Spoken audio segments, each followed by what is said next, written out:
If I could get you to tell myself and the listeners who you are and the story that kind of led to this interview. Yes, no, my name's Deborah Gavranich. I'm a local girl I grew up in Mossman, north of Cairns, and I live in Cairns now. And um, I'm a physio. I work 3 days a week, treating dizzy patients. But that's my day job. But in the interim, I wrote a book, and it's about my mother. Okay, it's called The Girl Who Left. If you can see it, there you go. From Croatia to the cane fields. Both my parents were born in a little village called Blato on the island of Korčula, which is part of former Yugoslavia. It's now called Croatia, but back then it was Yugoslavia. And for those who know a little bit about Croatia or Yugoslavia, it's got a very, very checkered history, very complicated. My dad came out to Australia in the 1920s when he was a child, and they had a sugarcane farm in North Queensland in a place called Cassowary Valley near Mossman. And then my mum was 9 years younger than him. She didn't know him. And she was born in 1932 and just prior to the World War II. And she was a child when World War II broke out. And her little island was occupied in 1944 1941, first by the Italians for 2 years and then by the Germans until the end of the war. And she was a child, so this story concentrates a lot on what happened to her during the occupation, what happened to the inhabitants of this village. Her older sister ran off and joined the Partisanis and was a code breaker for General Tito on the island of Vis, which was a military island. It only opened to the public probably 20 years ago. It was closed. And then it told of how her life was after World War II finished, because Yugoslavia then became communist. It was a soft communism, but it was still communist, and how life was how it was like for her in a communist country. And then it moves on to this proxy marriage, and a lot of people don't know what proxy marriages mean. They're not arranged marriages. It's a marriage where my father wasn't at it. He wrote across looking for a bride, and the families sort of knew of each other, but they didn't. And so my mother was 17, and this was her chance to get a better life, I guess, and maybe help her family who were very, very poor. And so she agreed to this proxy marriage. It took about a year to organise. They wrote to each other, sent photos, and there's lots of lovely photos in the book of the photos they sent to each other, and they were very beautiful people. And then she agreed to marry, but she couldn't leave the country until she was married to him because of the communism. So they married, but Dad wasn't at his own wedding. So I've got wedding photos of her there with Dad's first cousin as a proxy groom. And then so it's quite weird seeing she was dressed in beautiful wedding gown that my father sent material over for, because after the war there was nothing. They were making wedding dresses out of parachutes left over from the war and things like that. And so it took about a year for the documents to get in order and the health checks. And so a year after she married him, she left and came on a boat to Australia and met him for the first time a year after she'd married him, and came to this farm in the middle of nowhere.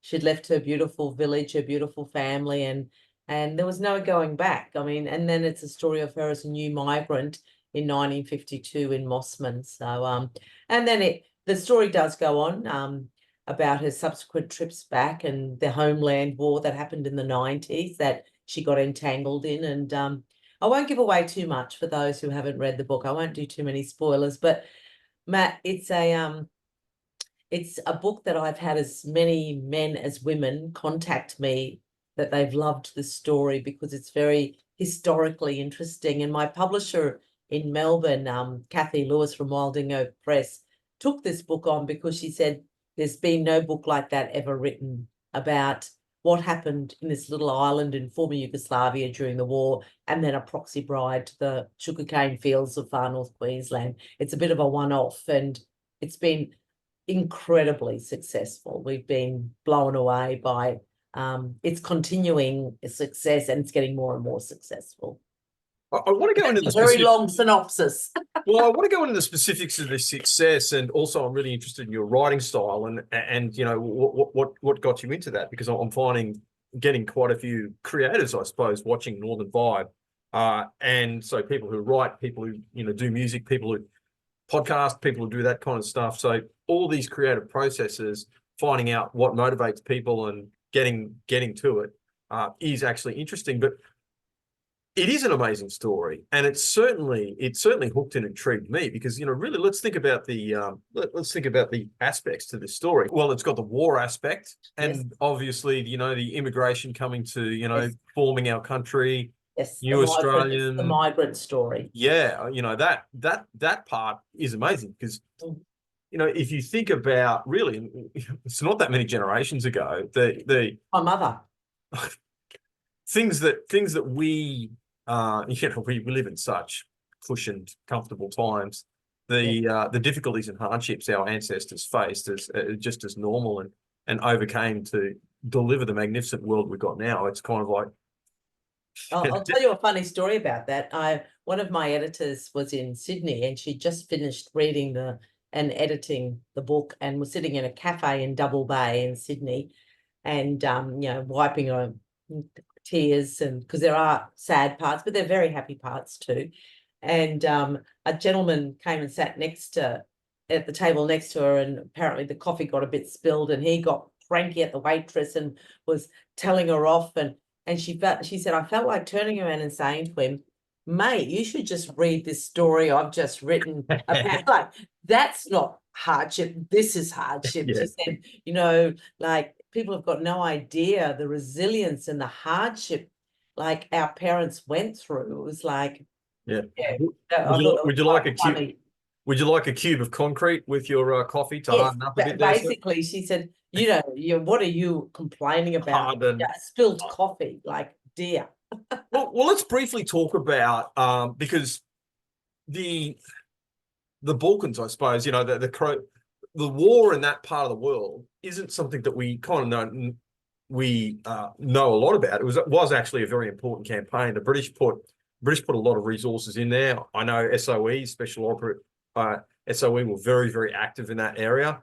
There was a fair degree of ambivalence, because there were all these resistance groups, but it seemed that the most organised. Who do you support? That was the first question for the Allies. Who do we support? Exactly, and the most, from my reading, the most effective were Tito's, but I mean they're a bunch of communists, and well, it's very interesting. I did a lot of historical research about Churchill's comments. Was like, because first of all they supported the Chetniks, which were the royalists, but the Chetniks sort of were collaborating with the Germans. They kind of were. Yeah, they were, and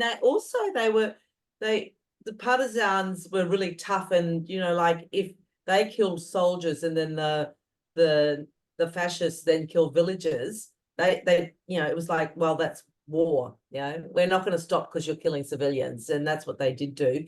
But Churchill apparently said to Fitzroy McLean, who's one of the characters, he's a real life person in my book, like, what are we, we're basically going to be propping up this communist regime. What's going to happen after the war? And they said, well, it's their country. Let's just deal with the war. They're not going to be in our backyard. Let's just see who's going to help us win, basically. Yeah, and really, because there was a communist uprising right after the war, led by Tito. But guess where all the arms and ammunition came from? They were British surplus left over. They were dropped by SOE. Yeah, they dropped radios, and because that's what they needed. They needed ammunition, they needed radios. But apparently it's the only country during World War II that was basically fought by the locals. Yeah. It was propped by the Allies, but they weren't in active war. It was more the local partisanes that fought the fascists. So very interesting. And also the fact that how it was initially divided up, the North Germany took the north and Italy took the south, which was a very interesting scenario as well. So her village, you know, she was occupied by two different forces. Well, I mean, Churchill talks about his ambivalence, and fundamentally, and he was right. He goes, well, okay, the Nazis are really bad, and like I loathe these guys, and I've loathed them since the 30s, because as we know historically, he was the one, because everyone was calling him a warmonger. In the 30s, he was like, these guys are bad. He's bad. These guys are really bad. They're going to be worse. Well, see, he hated the communists, yes, you know, even more, and he was like, man, I think these guys are even more of the totalitarians. And I think the only thing that really saved, in inverted commas, Yugoslavia, because it was still, we got to recognize, like, Tito's dictatorship was an evil, nasty communist dictatorship. It was. The thing that kind of saved him, made him kind of redeemable, was that he loathed Stalin. Yes, and Stalin tried to kill him so many times, and him and Stalin hated each other's guts. Yep. And he eventually sent a note back saying, "Stop sending people to assassinate me, or else I'll send someone to assassinate you." You know, it's basically, and his communism was a soft communism, and then it leads in. It's quite interesting because then it leads into the fall of communism, and after Tito died, and the Homeland War, and all the different immigrants that came to Australia, and the times they immigrated depended. It was interesting, their attitude to former Yugoslavia and Croatia. They're very different groups of people, very different groups of people. I can tell a quick anecdote about that, and I think I didn't get to fully tell you, although I did mention this at the book thing. I was stationed at a place called Winton in far west Queensland. It's about 1,000 kilometres. I've been to Winton. Right. There's a little place outside of Winton. It's in the Winton Police District called Opalton. Now, as you can tell from the town name, it's an open mining community. There's no running water. There's no nothing. It's people living not so much underground, because it's not like it's not hilly country. It's more people living in tents and in caravans, and a couple of people underground, but most of them are living in and it's a hand mining thing. So you're not allowed to have pneumonic equipment there, right? It's a hand, there are people like picks and it's the 1800s. Now, there were these two Yugoslavian guys, both of them whose name was Drago, which, as you know, means dragon. And there was I can't pronounce it in Yugoslavian, although I did know it. But translated, they called each other Red Drago and Black Drago. Okay. Now that was because one of them was a communist and one of them was a Chetnik / Yeah. Anyway, so these guys escaped Yugoslavia. They're working together under the ground for 40 years. This incredible kind of closeness. Now, when that war flared up in the early 90s, that terrible, terrible civil war in Yugoslavia, and again, we kind of don't know, we forget just how bad that was. They nearly destroyed Dubrovnik. Oh, yeah. It was Dubrovnik, so bad. UNESCO listed, was bombarded. One of the most beautiful cities in the world, this medieval, gorgeous. Anyway, these guys ended up shooting each other and shooting at each other over that war, and one of them killed the other. 40, they got out in about 47. So after the 40, war. 50, 60, 70, 80, 90, 50 years under the ground working with each other, and they end up shooting. No, the history is very, very complex, and that's why I did a lot of research for my book, and I tried very hard to make the language apolitical. It wasn't. It was the history that happened in the background of my mother's life, basically, and I didn't want to show any sides were good sides, or this is just how my mother's life was, and this is, as a child, what she lived through, and then what she came back to as an adult. And of course, another big part of it is religion, because we know Yugoslavia is it's got Catholics, Orthodox, and the Muslims. Yes, and that adds another layer again, and that was really interesting. And that's an interesting part of my book, because the war on the island, from what I can gather talking to people, is very different to the war on the mainland. Because on the island, we didn't have mixes. Like on the mainland, you have the Serbs, the Croatians, the Muslims, whereas on the island, and the three different religions, whereas on the island, we were all we were all Catholic, we were all Croatian. So there were no mixed marriages, there were no, so which made it a little bit easier. And so even though my auntie was a Partisani, she was a Catholic. She wasn't communist. After the war, I'm not sure whether she joined, which she kept in the party, but we were very, my mother's first cousin was the Catholic priest in the village. Very strong Catholics. And there's a very Catholic thread through my book. And the Catholic priests helped the Partisanis on the island, whereas on the mainland, the Partisanis were killing the priests. Yeah. So it's got another layer again, because unless you were from the island, you didn't realize, you presumed that the Partisanis were terrible to the priests, but on our island, they weren't. Because they were all just trying to get rid of the occupiers. Yeah. It wasn't really, I want to join the party. It was like, I'm Catholic, I want to stay Catholic, but I want this war over. Yeah. So a different slant, I think.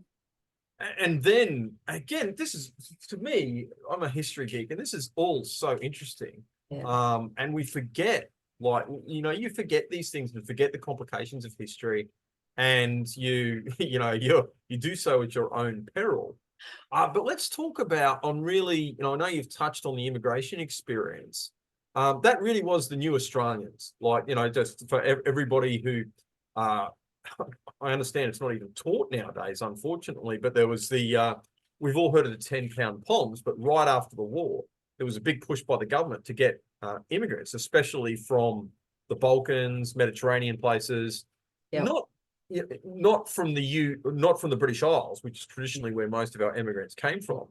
So to integrate that, I think the government did it really well. Actually, they said, okay, well, how are we going to immigrate? How are we going to assimilate these people? There are cultural differences. Yes. How are we going to focus on it? And they focused on this concept of new Australians. Can you talk a little bit about your mother's experience with that and how she found Australia when she got here? Well, it's really interesting because there's another character in my book, because they're all live people in my book. And some of them are still alive today. And my godmother was a proxy bride as well and came out the same year as my mother. And she was my dad's cousin. She was my dad's cousin on one side and married my dad's cousin on the other side. So like my dad, yeah, anyway, but they weren't related. And she went to a sugarcane farm at Falulga near Tully to a community where there were no Croatians. They were called Yugoslavs. We called ourselves Yugoslavs because it was still that was the name of the country. And her experience was really very, very different to my mother's. My mother came to Cassowary Valley near Mossman, north of Cairns. She came to a household where she had a father-in-law who was quite terrible, but a sister-in-law who was lovely. So she came to a household where they spoke Croatian. She came to a town that had a lot of Italian and Yugoslav migrants. So whereas my godmother was very isolated.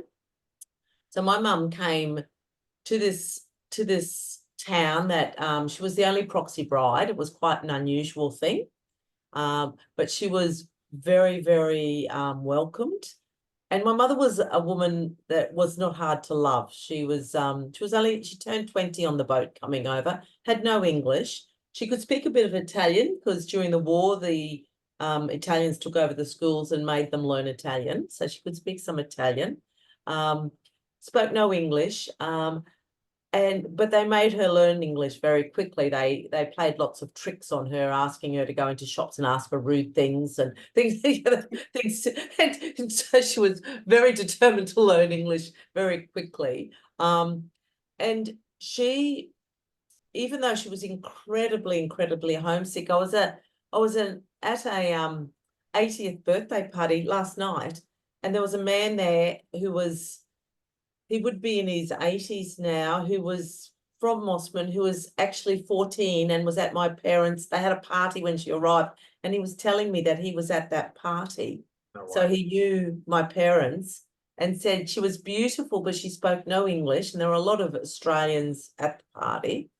And then I met someone last week, so it's quite intriguing, whose mother-in-law was also at this party, and she was a 13-year-old girl, and she told the story that halfway through the party, my mother was sitting on the back stairs crying because she was so overwhelmed by this party. And this 13-year-old girl sat next to her, not able to talk to her, but was hugging her. And I thought that was quite poignant. I'd never heard that story, and this was told to me last week. So, you know, it was really, really hard because she left. She was from a close family. She was especially close to her father, and she never did see him again. And she was, you know, she had two sisters, a brother, and, you know, she was from this little village that was about, at one stage was, probably the time she left was about 5,000 people. It's about 3,000, 2,500 now, because there's so many have immigrated. And there was no one, you know, she knew no one. Okay. And she couldn't go back.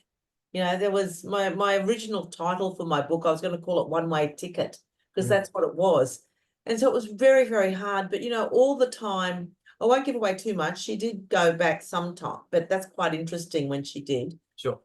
But she was, even though she was so homesick, as a child growing up, she never ever regretted her decision. She was really grateful to Australia, and she embraced, you know, the democracy, the fact that, you know, there was no war. That was her fear, that there was going to be a war again. And there was in the 90s, there was another war. Okay. And she was so, because as a child, she saw some horrendous things. But it's funny, like people talk about PTSD. I think her faith was so strong. I mean, she couldn't watch war movies, but, you know, she was a really positive woman, and so grateful for what Australia gave her, you know, and the opportunities that we had. And they were, both our parents were very, very forward thinking, like valued education above all things, because they didn't get an education.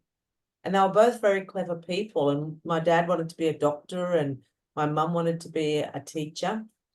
And so we were encouraged. And like, I have two sisters and a brother, and 3 out of 4 of us went to university. And, you know, my father said, just because you're a woman doesn't mean you don't get an education. You need an education so you don't have to rely on a man, which was very forward thinking in the 60s and 70s.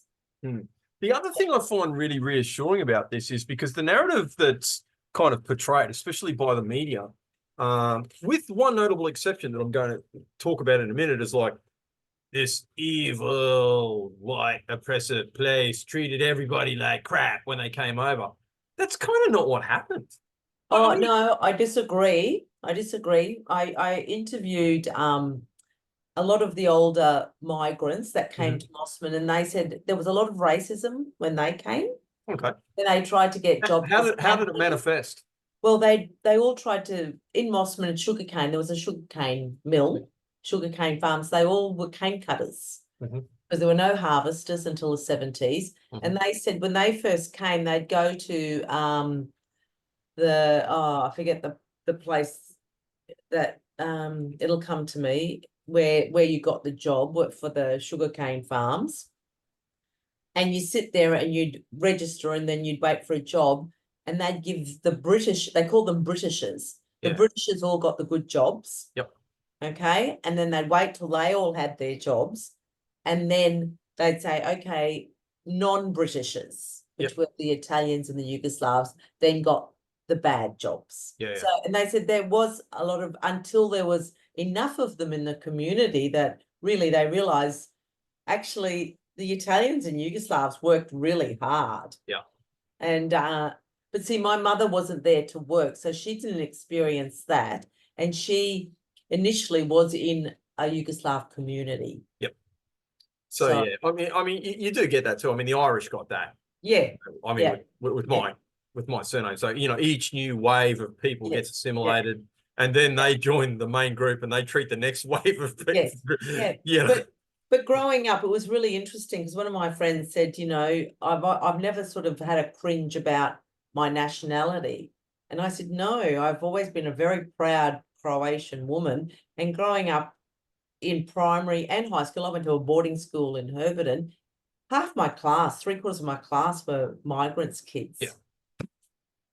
You know, we felt very much part of enmeshed in the community.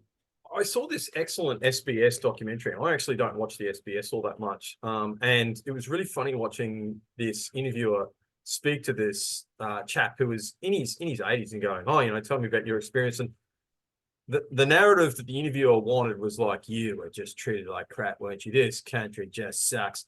And this guy was like, I mean, no. He kind of like, I mean, did I face some, were there some negative stuff? Yeah. Were there some language barriers? Yes. Were there some cultural things? Yes. Were there a couple of times that I wasn't treated with the appropriate amount of respect personally? Yes. And then he said, and something that this part of the interview really warmed my heart. He said, the most indicative thing for him was that they had to go and register. He goes, so they're all aliens at that time. Yes, they're got on my mother's registering, it's called Alien. So, yes. so even the show was trying to frame that as like even that it's just indicative. It's like, well, this we just it was the process, it was the language you used. It didn't mean anyway. Kind of they're reading stuff into it, but like as part of being an alien, this guy had to go and check into the police station. So like he had to go and register there. So this guy's come into the police station, and this Irish cop, this Irish, with a Irish surname, red beard, and all that kind of stuff. Has come was like registering, and he's going through all the paperwork, and this guy's going, oh, okay, is it done? He goes, and this copper goes, yeah, no worries. One more thing. So he opens the front counter, then comes around, sticks out his hand, and goes, welcome to Australia. Thanks for coming. That's lovely. I know, right? And he said that. And so this guy in the interview, he goes, that was indicative. So, I mean, it's not that these bad things didn't happen, and it's not that these things, but is that indicative of the country that he came to, the people that we were? I think we're a wonderful multicultural country, and I'm really grateful for so many different nationalities. We're a kaleidoscope. And look, I think and I'm not denying the experience that you just outlined, the bottom of the pile workers. Yeah, totally, 100%. I mean, you kind of listen to that and go, yeah, that would have happened. Like I've heard stories like that from some of my ancestors. Yeah. But in the grand scheme of things, that was minor. Like our families were very much part of the framework of the small town of Mossman, and very loved. Yeah. We loved. You kind of like see that. And I think we genuinely go hard on ourselves now, and even trying to paint our history as one of this. It's just, I agree with you, Matt. But see, again, we're not denying that these things didn't happen. My argument is it's not definitive. No. It doesn't define us as a people. And I think generally Australians I've traveled a lot through Europe. Yep. And Australians are very easygoing and accepting, and I find us very accepting of nationalities, and appreciative of what it adds to our community. Yeah, I mean, really, all of us are immigrants, and even like I've even said this to a lot of Indigenous mates when they go, "Well, we're not," and go, "Well, actually, you guys came through a land bridge, so technically, unless just a lot earlier than us." Just earlier than us. Like, yeah, I mean, yeah, sure, but like you're an immigrant too, buddy. Exactly. I agree with you, Matt. Yeah, no, it's and it's interesting because my book, even though it's about Croatia or former Yugoslavia, it's touched a nerve with a lot of migrants, because as you say, it can be the British migrant, it can be, and I was interviewed by Sarah Konoski on ABC Conversations when it first came out, and that's a podcast, and it's an amazing interview, but she's replayed it twice, and they emailed me last year on Australia Day and replayed it on Australia Day because she said it's a wonderful migrant story. Yeah. Okay. So look, I suppose we're kind of like at the we know now too. I was going to ask you directly what inspired you to tell the story, but the story is such an inspirational one. Clearly, that's what it's a story that needed to be told. And I was only going to tell it I was only going to self-publish. It wasn't for the general public. Oh, so look, how well is it doing? Talk us through that. How did you get it published? Oh, it's amazing. It's been a dream journey. Well, it's into its 23rd print run. We've sold out again at the Writers' Festival. There's another 400 of arriving in the warehouse in Sydney as we speak, and we're getting I think 6 boxes sent up to Cairns, because I supply the Cairns Museum, sell it, the Brisbane Museum sell it, a lot of bookstore, independent bookstores around the tablelands, coffee shops sell it.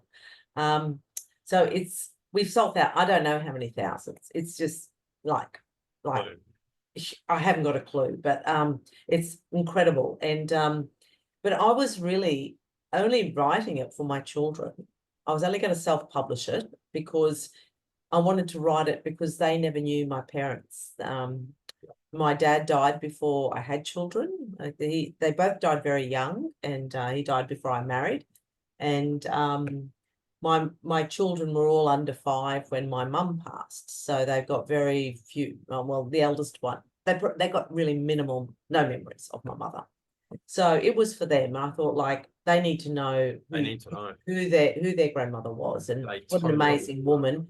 And also, there's been a trickle-on effect because my cousins all over, it's about their auntie, but also their mother is a major character. She turned 93 last week, and she's in Mossman, and she came to the festival, and she was signing books with me as well as my 88-year-old godmother. It was just amazing. It was just probably just it touched my heart. And so it's all my extended family have thanked me for chronicling this story because it's their heritage. Okay, because a lot of them, to say, okay, this is where your families have come from. So I was going to self-publish it, and then I asked my editor, and I had a beta editor in Cairns who was a Croatian woman who read it for me and said, you should try and get this published. It's really good. And I asked my editor in Brisbane, should I? And she actually deterred me. She said, look, who have you written it for? And I said, family. And she said, well, if you go to a commercial publisher, they'll want to make it as commercially viable as possible. It's all about dollars. So they will try and change the story, change your characters. Do you want that? And I said, no, a lot of these people are still alive. And that wasn't the aim of my book, is to write a book. It was to write my mother's story. Yeah. So I didn't do it. So we were about a month away from going to print. I had a source to printer in the Sunshine Coast, and we had organised a launch date in Cairns. And unbeknownst to me, my nephew in Canberra had already booked his flight.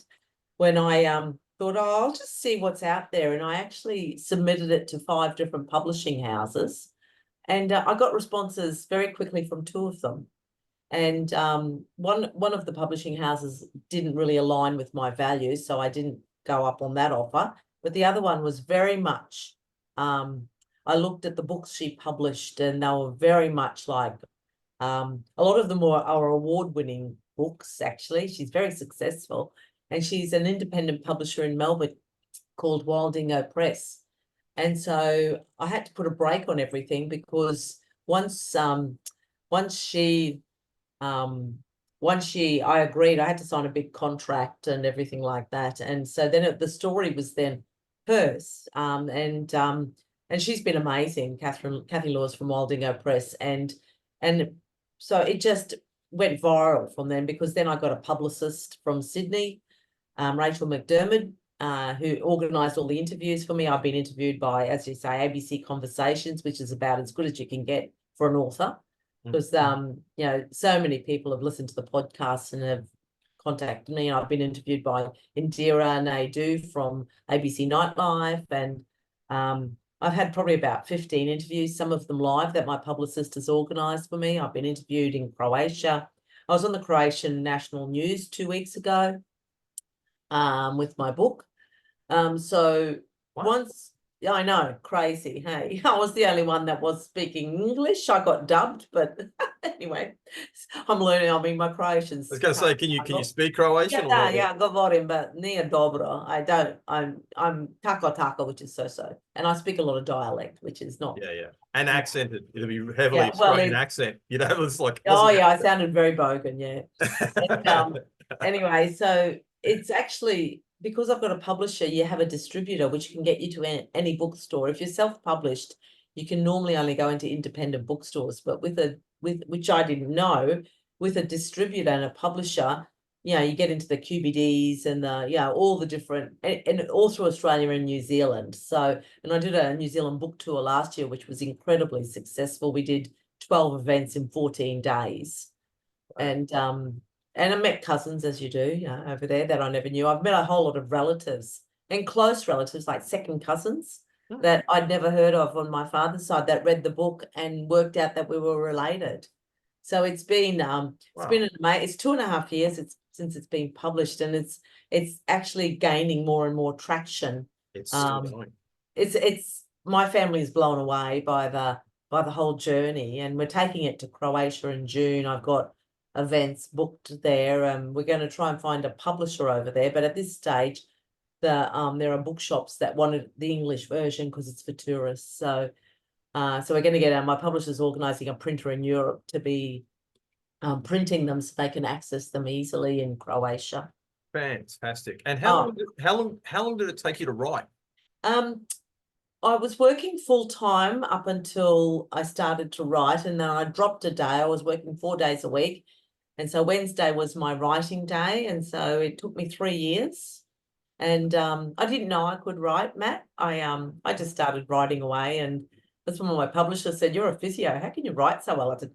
I didn't know I could write, and I don't want to write anymore. I mean, I've met a lot of wonderful authors through all the writers' festivals I've been to, and I've been on a lot of panels and things like that. And they all say, "You'll write again, you'll write again." And I said, "No, because I have my day job that I'm very passionate about. And I didn't grow up saying I want to be an author. I grew up saying I want to write my mother's story.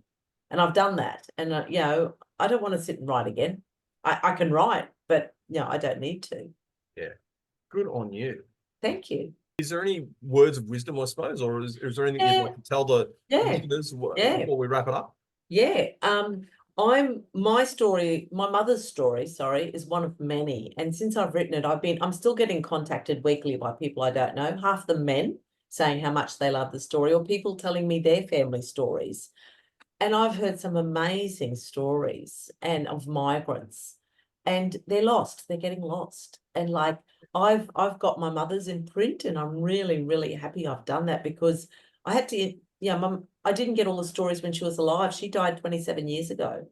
Hmm. Okay. So I had to go to Croatia and interview people. I interviewed a lot of people who knew her, and my dad died 9 years before then. So, so I'm saying we need to capture these stories. And so even if it's just for your own family, fair enough, some people, especially during the war, don't want to talk about it, but even talk about their experiences coming to Australia, and not just former Yugoslav, Italians, Greeks, English, Irish. And I say, one of the ladies I interviewed, she was a neighbour on the neighbouring farm. She told me lots of stories, and now she's not cognitive, okay? She's got dementia. So there was a little window I got in before that happened. And so I'm saying, if your family members are still alive and they're cognitive, get their story. Even if you're on your phone, just ask them questions. And that's what I did in Croatia. I just turned my phone on and asked my aunts and uncles questions and got them talking. And that's quite wonderful that I've got their voices too. And then just get it, because you don't know what you might use that for. You might be able to write it, or you might have a family member who down the track can write it. And I think these stories are really, really important for the generations that follow, because this is the making of our migrant country. Totally. So that's what I'm saying. There's a lot of wonderful stories that are getting lost.